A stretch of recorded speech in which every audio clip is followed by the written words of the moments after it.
So this is my student Brandon, who is a really good wrestler, and the other day we were drilling some stuff and he was showing me a really good setup to a takedown in jiu-jitsu. It's obviously a good setup in wrestling too, but especially in jiu-jitsu where people like love to just go out there and hang on the head, but they don't really do much with it, right? Like in wrestling, people might hang on the head, but then they shoot. In jiu-jitsu, a lot of times you'll get this situation where people just hang on the head and they just sit there, but they don't do anything. So this is a really good setup off of that position where people are either shoving, hanging on the head, and Brandon, take it away. Cool, so this is just a 2-on-1 elbow pass. I got this from a guy named Jamil Bryant. He's also a 2-time national champ. Whenever a guy is leading hard, whether it's with a collar tie or even just a straight up post, either one is totally fine.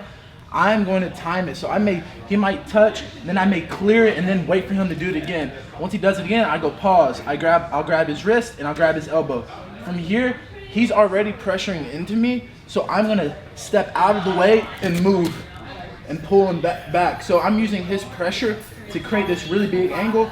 I can go for a high crotch here. I can go for a double leg here, or honestly, most efficient for jiu-jitsu is just coming straight up to the body lock when I'm behind the guy.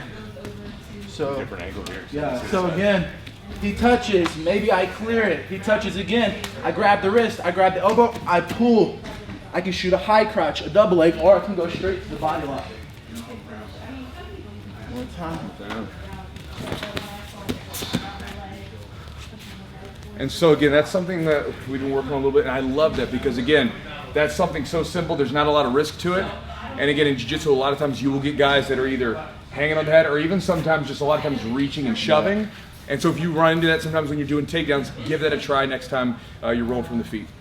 And also guys, if you want to learn some really good wrestling stuff from my student who's obviously doing jiu-jitsu, he's a purple belt in jiu-jitsu, a 3-time national champ in NAIA. Check it down below in the links, and you can see some of his wrestling and some of his setups and techniques and everything else. And check that out, Brandon.